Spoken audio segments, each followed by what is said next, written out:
Printers, Part 1. In this nugget, we'll be talking about printers. This will be Part 1, where we'll start off talking about thermal printers. These are some printers that actually use heat to transfer an image to the page. That's kind of interesting. And you actually have seen these a lot of times in probably retail environments. There's also the dot matrix printers, which will also be in retail environments. Also used to be in really old computing environments. Like I remember back in the 80s, that was the kind of printer that we had. We didn't really use laser printers very commonly back then. They were all these noisy dot matrix ones. And then, of course, there's the inkjet printer, which is probably one of the more common types that you'll see for home use. And sometimes you'll see it in companies. But for corporations, you're more likely to see high-end inkjet printers in graphic arts departments or photography departments or something like that. And then we'll also take a look at laser printers, which have a very interesting kind of a print process that takes place, the most common kind of a printer you're likely to work on. And so you'll need to understand some things about how the actual print job is made. So we'll get into some technical details about how the image is transferred to the page. Let's get started talking about printers. The first one we're going to discuss is the old venerable dot matrix. We kind of have to have those around for various purposes, but hardly anybody actually likes these things. They're noisy and they're kind of ugly in terms of the output that they create. But the basic idea here is they're impact printers. That's another way of describing this, by the way, is impact. Because that's actually what they do. They actually have kind of a violent reaction. There's tiny little pins, between 9 and 24 of these pins, that will punch into a ribbon, and then it will transfer ink onto whatever it was that it's supposed to be receiving the printout. Another way of doing this as well is there's multi-part forms where the forms underneath the first page will receive an impact, and just because of the impact alone, they receive a discoloration, and you've seen that kind of thing as well. But they have between 9 and 24 pins, 9 being lower quality, 24 pins being the higher quality, but most anything will do for a lot of the purposes that we look at for these things. And then the quality for these can range anywhere from draft printing, which is probably not much better than what you see I've created up here at the top, to near letter quality, which if you use a 24 pin printer and get NLQ quality, which is near letter quality, then you kind of almost have to use a magnifying glass or look at it real carefully and closely to discern any of the pin markings in it. Otherwise, it looks like it might have come off of a laser or a typewriter or something like that. So those are the kinds of qualities that you can get. You're going to have tractor-fed paper with these types of printers as well. And the way this looks is, if this is the printer and we were looking at it from the top down, okay, so we were standing over the top of it, then you would see wheels on both sides of this that would feed the paper. There would be little spikes. Actually, let me make it this way. Little spikes that appear out of these. And, you know, these little spikes would kind of draw the paper in. And they would be able to feed it either direction normally. Okay, so those little spikes would then rotate and feed it through. Then one of the things you want to think about as well with these kinds of devices is that there's also going to be a head out here, and I've exaggerated that, made it really large, but it has these, you know, these pins sticking out of it, or actually they're recessed and they only punch out when they're actually doing any printing. But as they punch through, when the paper goes through, you might find that it makes very light prints. Now, one reason for that could be that the ribbon, the inked ribbon that is in use, is old and it needs to just be replaced. You can re-ink those. Some of the ones that do, you know, kind of shoddy re-inking jobs will also produce dark sections in one portion and light sections in another. For example, if it was an uneven distribution of the ink across the ribbon, this left-hand side might be really light, but the right-hand side might get darker, or it might be darker at the top, but lighter down at the bottom, that sort of thing. You can also adjust that with head adjustments, though. For example, if the head is too far away, then it's not making a very substantial impact through that ribbon to the paper. So you might be able to adjust it, move it closer. This can sometimes be done through utilities, but normally this can be done kind of just using a screwdriver and moving this around. There's sometimes thumb screws that can be used, or other equivalent devices that can be used to make micro-fine kind of adjustments so you don't overcompensate one way or the other either.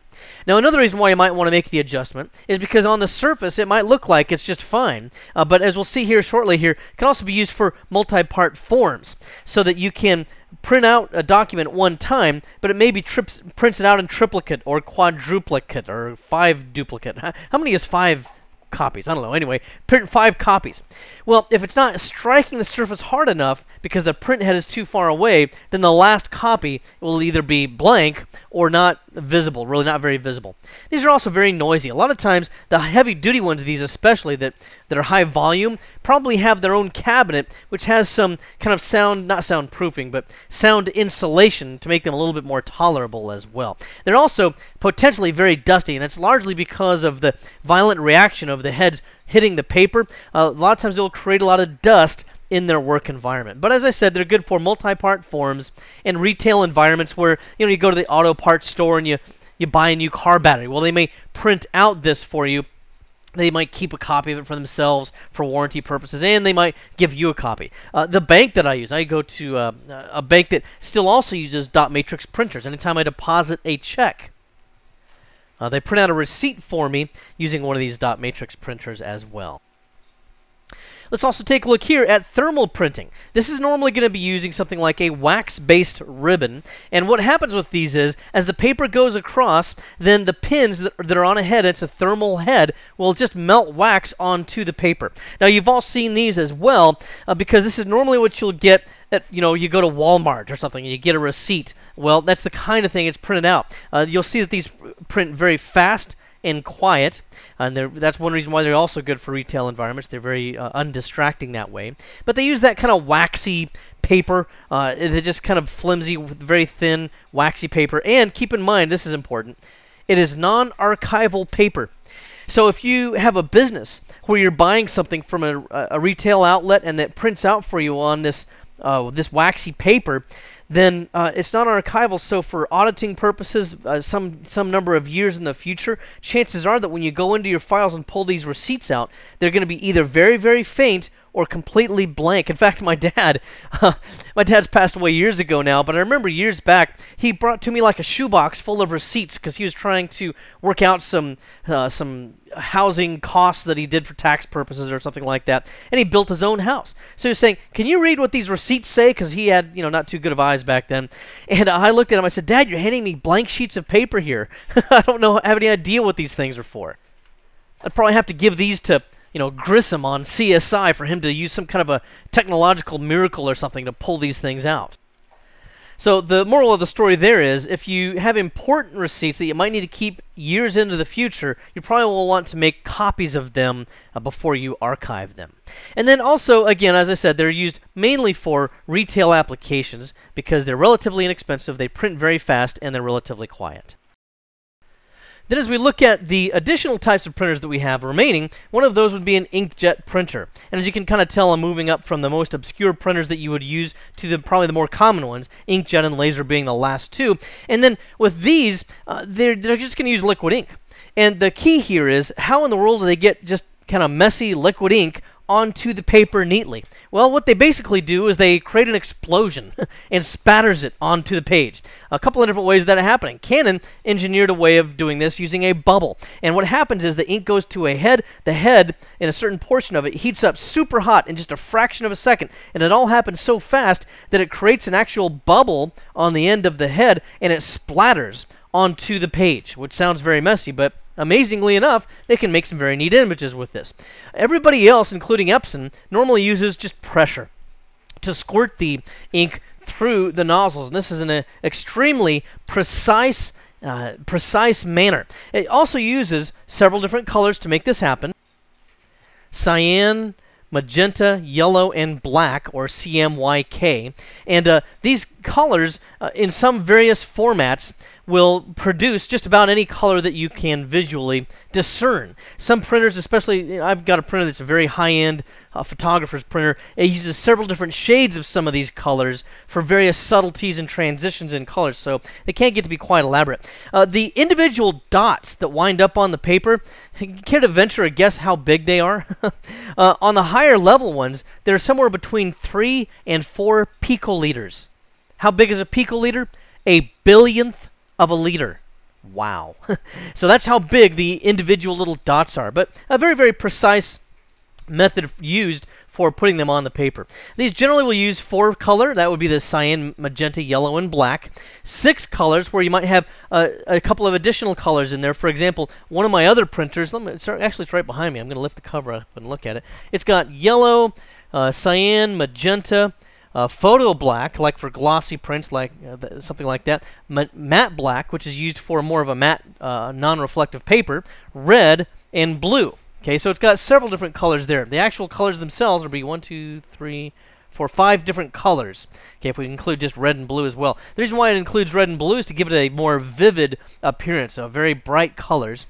And then there's also an additional cartridge in one of those printers that's a gloss optimizer. Okay, so it might also have a gloss optimizer, and again, it can have red, blue. Another one of my printers has 2 different shades, actually 3 different shades of black. There's black, there's light black, and there's also light black, which gives you very fine-toned black and white images. Okay, I'm getting carried away here with photography kind of stuff, because that's all really what this all relates to. But anyway, we have these various different colors that can be used, and they also will use a special paper. You can't normally just put in any kind of paper in there and expect to get a good image. If you just, if you have a kid at home that's doing homework and they want to print out a color book report, well, fine. You can probably just use copier paper, and that would be fine. But if you wanted a high-quality photograph or something like that, you would need to use a higher quality paper that's designed for that printer, and it's designed to be able to accept the liquid ink that gets sprayed on it. A lot of times these special papers are also a bit more expensive, or a lot more expensive than you would get for a normal copier type paper. Also, the printer on the whole, especially on a consumer level, is pretty cheap. I mean, you can get, an inkjet printer for sometimes $50 to $100. The ink inside the printer is usually worth more than the printer itself. In fact, there's been more than one time where on a consumer level, just for low-end inkjet printers, where when I start to run out of ink, I'll just go down and buy another printer, because the ink inside of it is worth more than the printer itself. So I just actually replace the entire printer sometimes.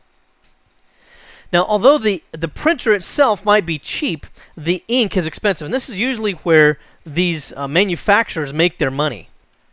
In one of the printers that I use, the one that's right behind me right now, each cartridge, and there's a kind of a squarish or rectangular kind of a shaped cartridge, and there's a little nozzle down at the bottom where the ink comes out and goes to the head. These things are 13 milliliters, so there's not very much ink in there, and these things cost about $15 a piece. Wow. $15 for 13 milliliters. My high-end printer, I have an Epson 4880, and to put ink in that one, it's a 220 milliliter, and those ink cartridges are about $115. Is about the cheapest I've been able to find them. But if I were to buy enough cartridges like this to make 220 millimeters, it would cost me $253 of these to get these. So it's also a little bit relative, because if you use printers that are more on a more professional level, they look prohibitively expensive at first. I mean, this printer that I've got is about probably about $2,000 brand new.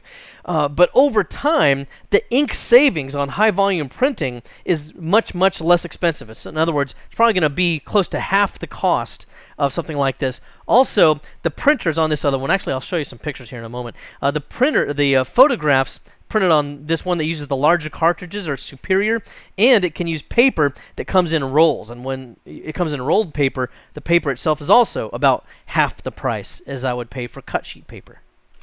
And then just for your reference, you may have seen these before yourself, so I won't spend a lot of time on this, but for consumer level inkjet printers, here's a lot of the different colors that you might have available, and this is another printer I used to have. I don't have it anymore, but you can get an idea for the different kinds of inks that you put in. To install it, you would simply flip up this cover, you just pull it up, and then you would just pull out what you needed and then put in a replacement cartridge of the same color. Make sure you don't mix any of these up, by the way.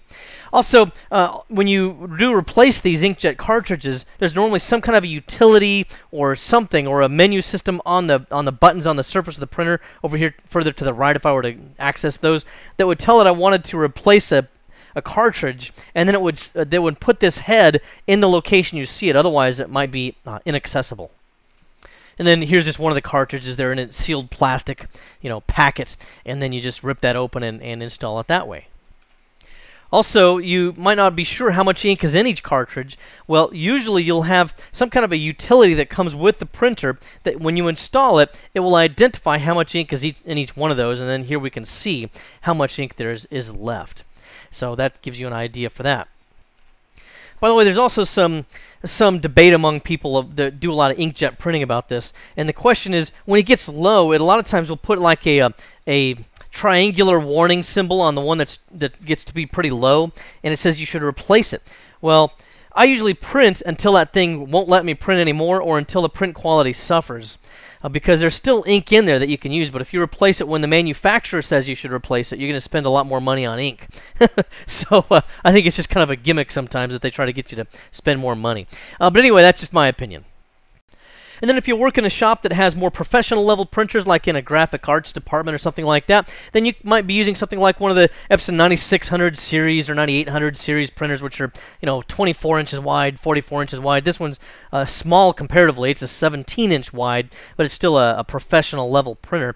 And just to give you a sense of scale for the ink there, each one of these things here costs, if you get the bargain basement internet sale, you can probably get these for about $119 each, and they're 120 milliliters. So they're quite a bit larger than the 13 milliliters that you get for consumer level printers. And for a sense of scale, I just put I tried to find something to give you a sense of scale. The only thing I had laying around was a Snickers bar. Boy, I'm awfully hungry right now looking at that. It makes me want to pull out one of these ink cartridges and eat it. And then there's also the paper feeding on these as well is a little bit different. For example, in the back of this one, this is this 17-inch wide.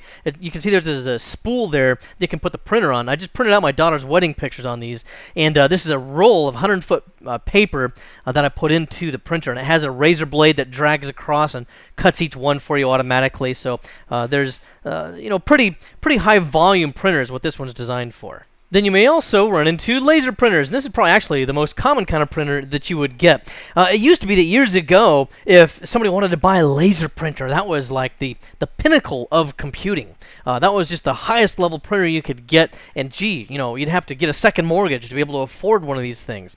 But nowadays, the prices come down drastically, even for consumer level, and so they're they're probably the cheapest printing solution of all the things we've looked at so far, especially for the monochrome versions of these. Now, you can get color laser printers. The difference between those is that color laser printers, much like inkjets, will use at least 4 colors. So you'll use yellow, cyan, magenta, and black, and they'll have 4 different cartridges that you have to install. Each one of those, in rough terms, is probably going to be between $70 and $100 on a small office, home office scale for that size of a printer. So you can see that for the color lasers alone, just if you had to replace all the cartridges, the toner cartridges alone, then you're probably talking about $300–400. So they're quite substantially expensive. I can get color laser printers in my area for probably a couple $100. So only thing to check for there is a lot of times when you buy them new, they only give you starter cartridges, so they only have the capacity of about half or even a quarter of what the cartridges are when you buy them off the shelf as replacement cartridges. The only company that I know of for a fact gives you full cartridges with every printer purchase is Hewlett-Packard. But otherwise, the monochrome is relatively inexpensive. In fact, I just got a new toner cartridge for my own laser printer. It's a Canon multifunction printer that sits right behind me here as well. I got it for like $20 with free shipping from Amazon. So a pretty good deal there. Now, also with lasers, you get flexible media options. You can use normal copier paper in most cases, or you can use a higher quality paper, one that's usually like a brighter white. Generally speaking, the brighter the white they are, the more expensive they are. You can also get more of a glossy finish on them for fancy presentations, or for my kids, book reports and school items and stuff. Sometimes they want to make them look nice and get a better grade. You can use these also for things like mailing labels, although you do have to be careful that they are rated for laser printers, because if they're not, then they could come off inside the printer and create a gooey mess all over the place, and the adhesive could get all over everything. And the same would be true of transparencies, because there are laser rated transparencies, but you have to make sure that it's marked that way. Otherwise, they could melt inside of the printer, and wow, wouldn't that create a mess. Also, there's a variety of different paper sources that you can use. This is also true of some of the inkjet ones. For example, that last inkjet I showed you. I can use rolls, I can use cut sheet, I can use specialty type of media that has yet another paper path that I'd have to feed it through. Same is true of laser. You can use a number of different trays is normally how that goes. So if this is my laser printer here, you know, and this is the bottom of the laser printer, we're looking at the, or actually like at the front of it, then there might be a tray here for 8.5 by 11. There might be another one for envelopes. You know, there might be another one here for legal. So you got a lot of different tray options with that, and you do have to be careful that sometimes a user will inadvertently select the envelope tray when they're trying to print out 8.5 by 11s, and then they're all confused as to what's going on. So you might have to check their print settings to make sure they're printing out of the right tray. Also, laser printers, of all the printers we've looked at so far, they're generally the fastest ones. So they're very time efficient in that respect. They're also very low cost, price per page by the time you add up the paper itself, which is kind of a given in any of the print jobs that we will do. And you add that with the toner cost, going to end up being the lowest cost. Some people talk about, should you go with generic toner cartridges? That's what I just bought for less than 20. I've never had a problem with it. Some people say, oh no, you should only use the actual manufacturer's recommended toner cartridges, which just also happens to be their own, which also happens to usually be 4 times the price. So I kind of have an aversion to doing that. I get a quarter of the price, generic, never had a problem. Also, if you want to do this, you can refill your own toner, or some of the generics are just refilled manufacturer's cartridges as well. But the toner itself is just microscopic almost, little tiny powdery particles of plastic. And the reason why they're made of plastic is because in the print process, which we'll look at later on, you'll see that it actually melts onto the page. And since there's such a tiny form factor there of those tiny flecks of plastic, they melt quite easily. But anyway, you could also refill your own toner. I think it's kind of messy. To me, it's worth it just to get the generic ones that have already been refilled. They're for general use and business use. This is the most common kind of printer that you're going to be using in most cases. You do have some upgrade options with these. You can upgrade the RAM. A lot of times they'll come with maybe a well, actually, the early days they came out maybe with 512 megabytes of RAM, then a gigabyte. I think the one I have now is a couple of gigabytes. It's not uncommon to see with 2 or 4 gigabytes right now. But the reason why you would want to upgrade the RAM is because if you print out a real complex document with a lot of detail to the laser printer, and it's only got, say, 512 megabytes in it, well, it might need a megabyte to print that job. So it might be just insufficient memory installed in that printer, and in that case, either it won't print it or only print out a portion of the print job, like a portion of the page, and then spit out the rest as a blank. So you might need to upgrade that. That's normally going to be a DIMM, and we talked about memory in an earlier module here, earlier nugget. It's normally going to be a DIMM that you'll install there. And sometimes you'll see hard drives as well. Not very often, especially on the consumer level, but on high-end corporate level laser printers, which are also usually much bigger and heavier, by the way. You should usually, these levels of printers, you should usually get assistance to lift. A small home office kind of a laser printer, no big deal. A lot of the corporate ones, you probably need 2 people, or you might need to use special equipment to lift them if they're really big. Anyway, getting back to the hard drive, some of them will even have a hard drive in them to help the spooling process, and it may have a rudimentary operating system on them as well to give you additional print options that would be difficult to come by otherwise.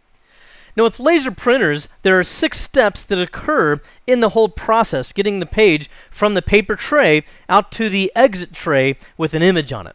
The first thing that has to happen is cleaning, because prior to printing out the job that you're interested in right now, there was a previous print job to yours. Well, that image is still on the drum, and the drum is what actually transfers the toner to the paper. So we need to erase that previous job, and that's done with cleaning. And for this, I'm going to show you possibly the ugliest artwork I've ever done. This is actually the side view of a toner, like as if it were a cutaway. And I know it looks something like a Converse tennis shoe, but I'm trying to be artistic here, folks. Anyway, within this cartridge here is all the toner. Here's where all the apparently pink toner would be. Just imagine that's black for me, if you would. And in this drum, which rotates around, actually it might rotate this direction, and the paper comes through like this underneath it, then what happens here is there's going to be a little discharge lamp right down here. A little lamp that shines on the toner. It's a photosensitive toner, so by shining that lamp on it, it's going to erase any of the previous print jobs that were on there. Another thing that takes place in that cleaning process, let me go back to our little diagram over here, is that there's also a scraper on here. And what it does, it's kind of a squeegee, and it squeegees off the excess toner and returns it to use here in the pool of toner. The next step would then be something called conditioning. Actually, this is also known as charging for good reason. Because what happens with this is it'll actually put a negative 600 volt charge onto this drum. So, and it does that by using either a corona wire, there's a little wire that comes into contact with it, or a charging roller is another method that can be used here that comes in contact with this drum. And this drum now has negative 600 volts on it. Now, the reason why it does that is not for the sake of charging it on its own. It's because later on in this process, there will be a difference in electrical potential. Remember, we talked about that sometime. We talked about power at a previous nugget. It'll have an electrical difference here wherever the image is supposed to appear in this process. Also, by the way, that charge will only remain on the drum while it's in total darkness. That's why sometimes you'll see on the packaging for a cartridge, because mostly the drum and the corona, all those things are normally self-contained inside of the toner cartridge, but it says not to expose it to light. Now, you can often turn it upside down or open a shutter of some kind and see the drum inside of there. Usually it's green in color, but if it gets exposed to light, then it will throw off the electrical potential here of that drum. And then the next thing that would happen, though, would be the writing phase. This is actually pretty fascinating, and I don't actually even know if I'm capable of the artwork necessary to show you this. But what happens with this is there's going to be a laser out here. Let me clear off some of this stuff to make it easier. There's going to be a laser out here that shoots across here to a mirror that's at an angle, and then it reflects off of this mirror down onto the drum, and then it just writes onto it wherever there's supposed to be an image, like a letter or whatever. What it does is, since it's photosensitive, remember this is sensitive to light, and we have a light going on in here right now, a laser, that laser will actually beam onto this a negative 100 charge. So that'd be a negative 100 volts compared to 600 volts, negative 600 volts on the rest of the drum. Now, since there's an electrical difference there, that's where the toner is going to be attracted. Now, the toner itself over here, this is also at 600 volts. Okay, that also maintains a constant negative 600 volts. Most of the rest of the toner is at minus 600 volts. So since these are the same, the drum and the toner itself are at the same voltage, it's kind of like two ends of a magnet that are the same. They repel each other. Therefore, toner is repelled from the surface of this drum wherever they have the same electrical potential. Wherever they have a difference, though, like this negative 100 and the 600, this becomes a static charge here, and this will then stick to, the toner will stick to that portion of the drum. And that's what we call the developing phase, where we have the minus 100 versus the minus 600 volts. And that's the static that we talked about there. Oops, static. Okay? Then once that happens, it needs to get transferred, that toner that's now stuck to the drum by static electricity, to the paper. Okay, and that's what is going to take place in the next stage of this. Now, what goes on with this is, as the paper is going through, if this pink line represents the physical paper, when it enters into the printer, there's also a charge applied to it of a negative 600 volts. And because, again, we have an electrical potential difference between the paper and the minus 100, where there's any toner, the toner will then shoot down onto the paper because of the static electricity there. So we have two static charges, one from the toner to the drum, and then the other one from the toner on the drum down to the paper because of, again, the electrical difference. So once that toner gets onto the paper, there's also another function over here that takes place where it will negate that static elimination. So what it does is it's got a static eliminator strip. Okay, so there might be a little strip right here that eliminates the static so that it doesn't attract additional toner to itself. But more importantly, so that the paper itself is not attracted to the drum and, sucks up into the cartridge. And then finally, at the end of this, at the tip of our converse shoe down here, there will be a fuser,